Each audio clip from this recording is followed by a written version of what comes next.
It's the future, don't hit the snooze. AI is here giving humans the boost.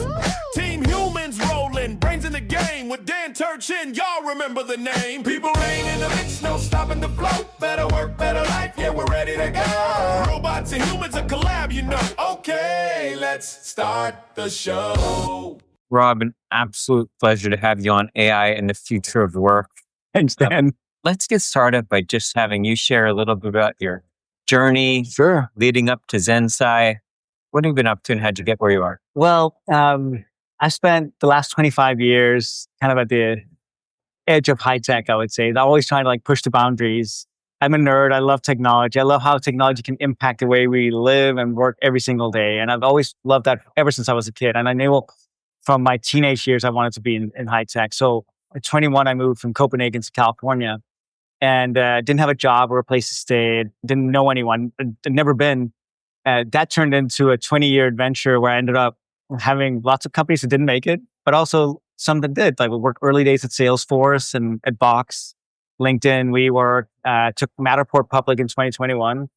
Then in 2020, I ended up moving to Denmark with my family. I met my wife in California. We had a son and we wanted to try to live in Denmark. We wanted to try to escape California during COVID. It was a pretty harsh lockdown, I think. So we tried to get out of here just so my son could go to school and not be remote. So we ended up moving and we ended up staying there for about 4 years. And I joined Zensai in 2023, my first Danish company I've worked for.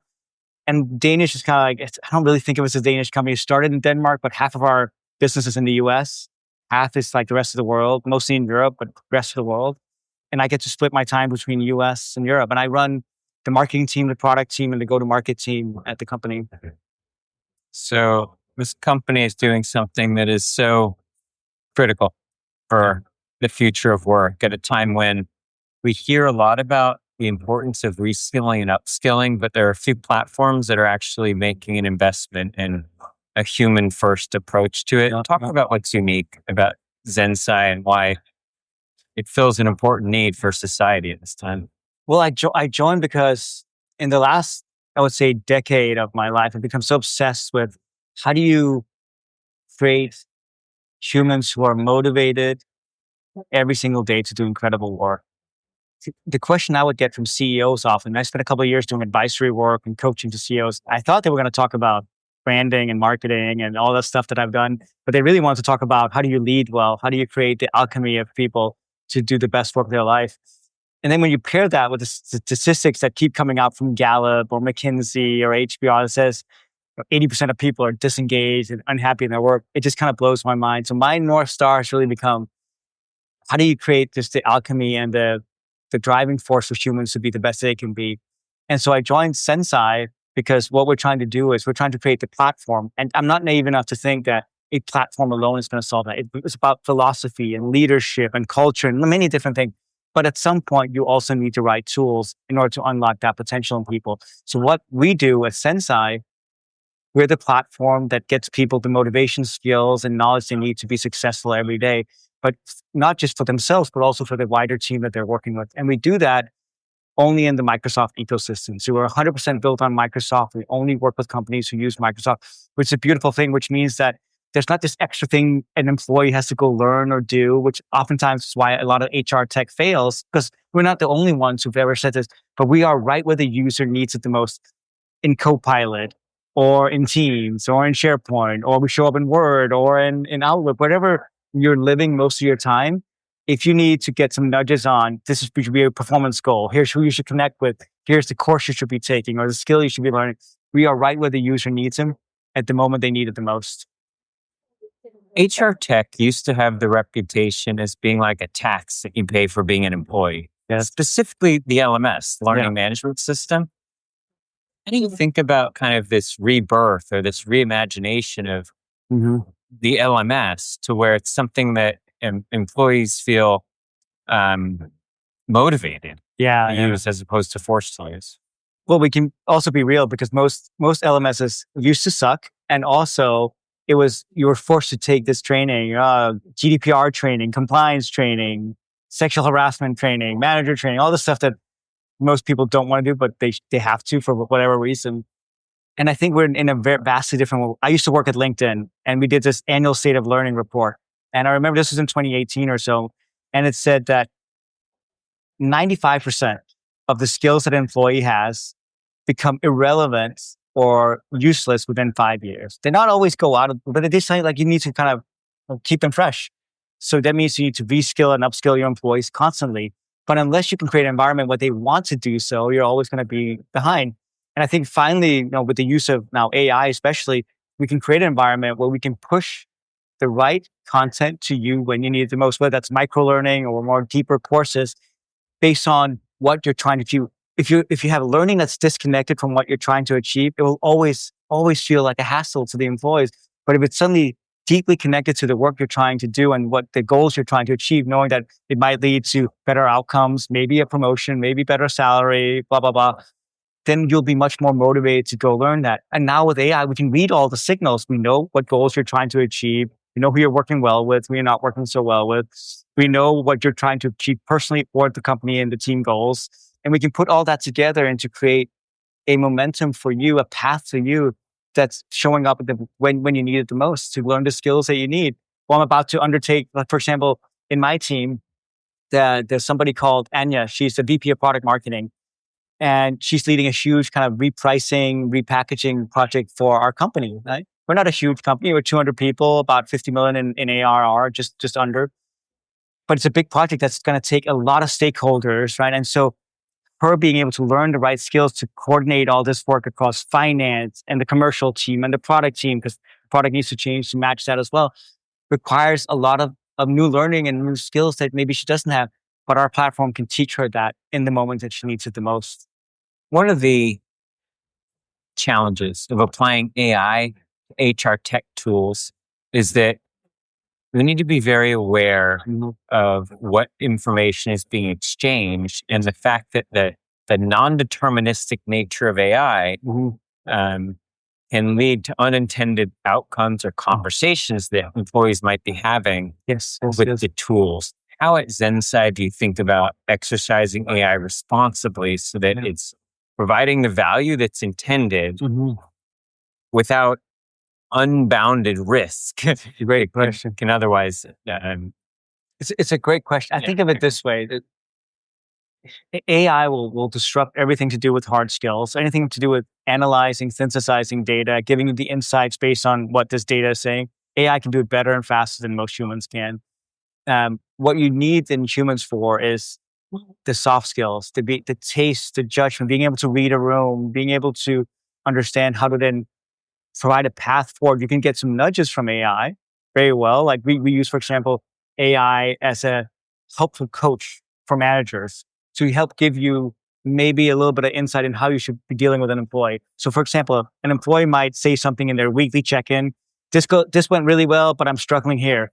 Then our AI coach will come back to the manager who reads that and says, here's how you could respond. You could have this tone, you could use these kind of words and so on, but we're not going to do it for you. You still have the responsibility of the manager owning that relationship and the message to the employee itself. So you can use AI as a kind of a coach, especially I think for leaders or new managers who don't have a lot of experience in managing people, which is a very tough thing. When I first became a manager, maybe 2 decades ago, nobody taught me how to become a manager or how to deal with people. And I just think that when you think about, we've seen this so often happen. Would you go run a marathon without any training? It sounds ludicrous to me. And yet we expect that for people. People get promoted for the wrong reasons. They get promoted because they're good at a skill or they complete a project really well. And this is where I think AI can really be a helpful tool, because we can use it to understand the sentiment behind what is being said. If I know enough about you and what you're saying every week to me through Teams or through our check-ins and so on, I can start understanding that when you say this, what you really mean is this, or this is the message behind it, and I can become a better manager to you. And what happens is that it creates a dynamic, I think, where it shows that we're in this together. I don't go, Dan, why haven't you done this? Or why are you saying this? Why are you not working well together with this person? I can be, hey, it's also on me. What can I do to serve you better? And this is what we see from our customers, because it creates a much tighter dynamic between employee and manager, because suddenly they show that they're kind of working together on becoming the best that they can be every day. If that makes sense. Yeah. This is why I'm fascinated by the future of the LMS. Yes. When it was primarily for compliance training, Yeah. audits, or things like that. Yeah. It was deterministic. Yeah. I mean, Yes. the system recorded, have you taken it or have you not? I know. Well, now for something like performance management, Yeah.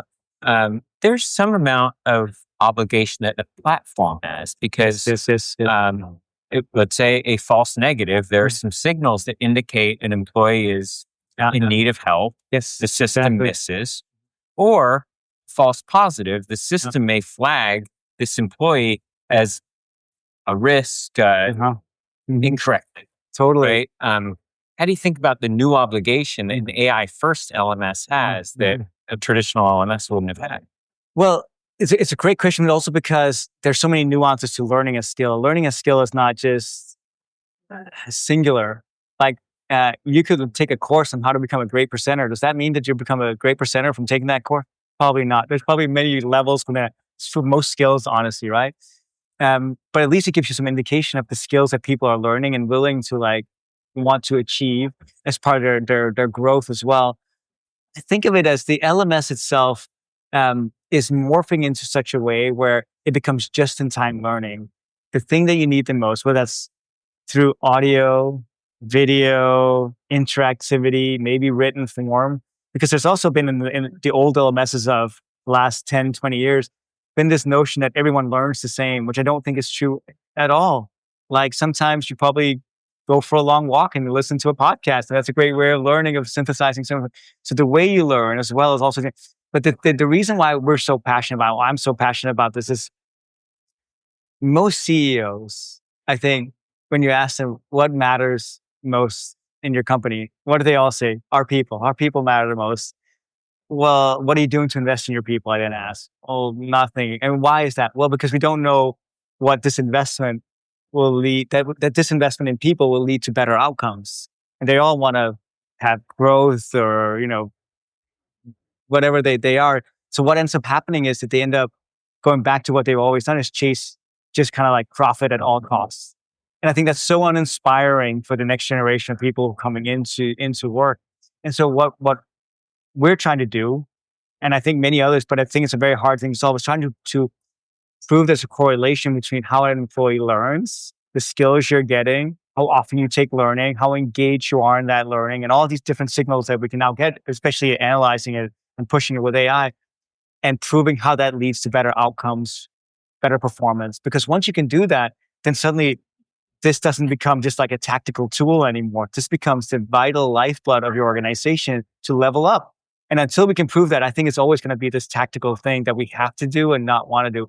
But once it becomes a proven, way to actually level up and create a high performance organization, that's when you're going to see it change.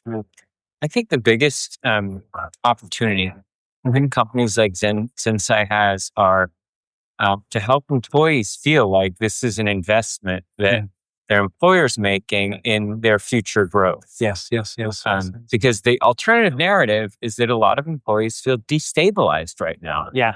Thinking that when they're asked to use AI, they're training their replacement. That's right. Right? And it's horrible.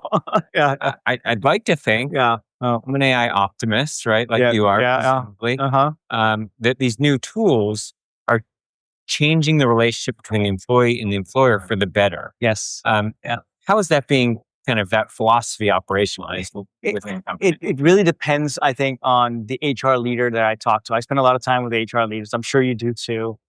And it's a real mixed bag, if I'm honest about it. Some of them are very progressive and see this as the new superpower to finally unlock the full potential, which they've always dreamed about. I first came into the HR space when I worked at LinkedIn I started there in 2017.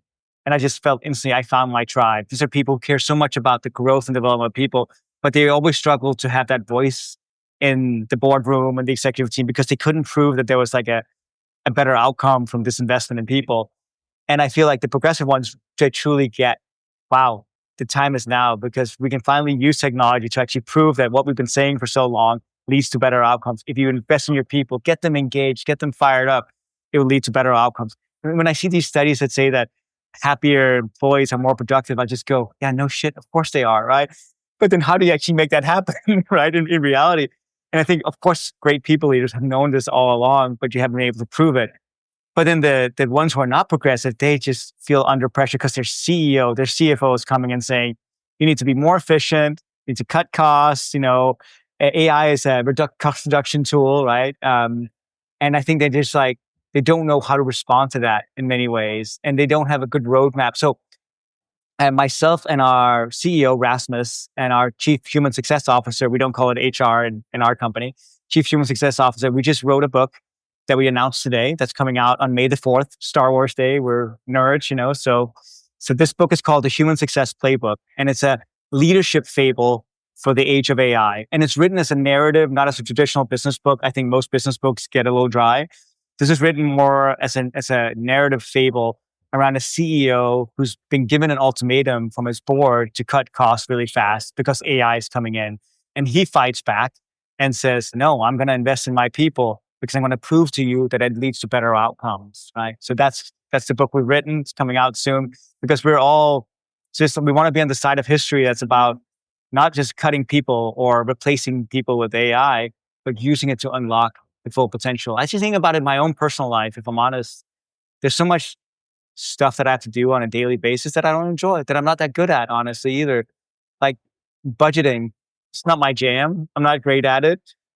If AI could do that job for me and make me focus on the things that I'm really good at, that's awesome. And every human on the planet has a story like that, right? I'm sure you do too. I love the Chief Human Success role. Yeah. Let's make sure that gets popularized. That's what we hope for.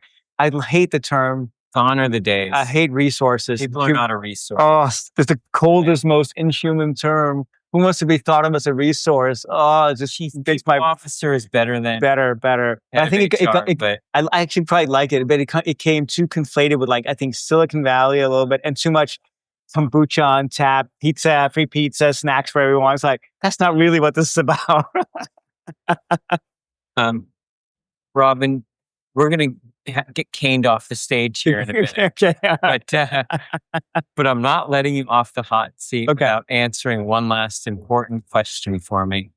The podcast is AI and the Future of Work. You and I are both parents. Yeah. When you have those conversations with your son about the world that you want him to graduate into and all the reasons why it's an exciting time to be a human entering the workforce, what are the ways that you coach him? What are the skills that you would want him to be learning that will make him kind of a contributing, citizen of the world and, be the most valuable human he can be? Well, let me give you my thinking on this. So first of all, my son started college last year, studying computer science at UW-Madison, and he's loving it. And then he started taking philosophy. And then he came after about 6 months and I might want to do a double major in computer science and philosophy. And I thought it was a brilliant move from him because in the future of where technology is going, being able to reason and have logic and heart and understand human desire and connection, I think is such a key skill. So the fact that he said that shows that he's wise enough to think about what the future holds. The way I think about it is very much that I'm a dreamer. And there's so many challenges that we have to solve on planet Earth as humans, whether that's climate change or societal inequality and all kinds of things. And if we want to solve these challenges, we need every human being on the planet to show up every day and do the best work of their life. So when I see those stats that say that 80% of people are not motivated to do so, are those people doing the best work of their life? I don't have the data to tell me yes or no, but I can nearly guarantee that these people are not doing great work every day. And if we want to solve these challenges, we need everybody to come every day with the creative force, the insight, the energy, the enthusiasm to want to solve these things that we have to solve. Then the future will be really bright for us all. We need you out telling this story to more people, right? Inspiring more people, being positive. On this podcast, we call ourselves Team Human. I love it. And can I be on Team Human? An honorary member of Team Human. Rob, and I welcome you enthusiastically to the community. I love it. We have to continue this conversation, right? It's too great. important to bottle up into a good conversation like this one. Team Human. Oh, I love that. That's amazing. That's my jam. Great. Thanks for being on. Thank you. I love it. Yo, it's the end of the show. Time to power it down. AI's the sis, but humans wear the crown. Team Human in the house, got the vibe so clever. Dan Turchin from People Rain, making us better. We learned about AI for humans. We're ready to conquer the future. That's all for now. See you next time.